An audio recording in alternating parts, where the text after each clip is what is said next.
भाजप उमेदवाराच्या पतीने राष्ट्रवादीच्या उमेदवारावर केला प्राणघातक हल्ला. उपमुख्यमंत्री अजित पवारांनी घटनेची दखल घ्यावी, उमेदवाराची भावनिक साद. धुळे प्रतिनिधी.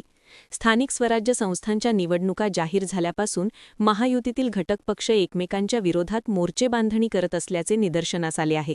त्यातच आज धुळे महानगरपालिकेत अर्ज माघारी शेवटच्या मुदतीत भाजप आणि राष्ट्रवादीचे कार्यकर्ते परस्परात भिडले.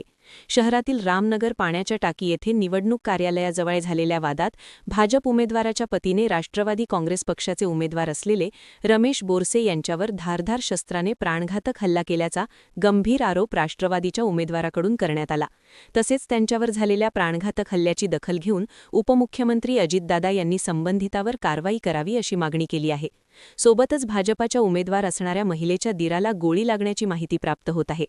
त्यामुळे उमेदवारी माघारी घेण्यावरून 2 गटात तुफान हाणामारी झाली असल्याची माहिती सूत्रांनी दिली आहे. पोलीस प्रशासनाने घटनास्थळी धाव घेतली आहे. काय घटना झालेली बोला. माझे नाव रमेश महादेव बोरसे. मी वार्ड क्रमांक 5 मधून उमेदवारी करते, प्रभाग ड भागातून. आणि राष्ट्रवादी काँग्रेसकडनं मला उमेदवारी मिळाली आहे.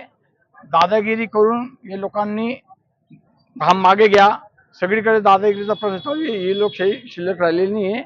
मला हाताला आणि पायाला सागर कांबळे या व्यक्तीने कोयता मारलेला आहे. तिची गाडी एक विनोवा गाडी त्याच्यापाशी, त्या गाडीमधून कोयता काढताना त्या भागात CCTV सुद्धा आहेत. त्या CCTVवर त्याचं कोयताचं हत्यार दिसेल. आणि बहुतेक लोकांना धुळ्यातून बहुतेक लोकांना दम दिला जातोय. आणि त्याच्यावर अशी योग्य ते आणि पहिले खुनाचे गुन्हे दाखल आहेत. त्या खुन्याचा करणार त्या BJPवाल्यांनी त्यांना उमेदवारी कशी दिली हे आम्हाला कळत नाही. त्यामुळे लोकशाही काही जिवंत राहिलेली नाही धुळ्यात शहर महाराष्ट्रामध्ये. त्यामुळे सगळ्या लोकांनी त्याच्यावरती आम्ही पोलीस स्टेशनला गुन्हा दाखल करणार आहेत. बस. मी मांदे अजित पवार गटातून उमेदवारी करतोय आणि त्यासाठी अजितदादांनी उपमुख्यमंत्री माननीय उपमुख्यमंत्री मंत्र्यांनी त्या गोष्टीची दखल घ्यावी ही नम्र विनंती.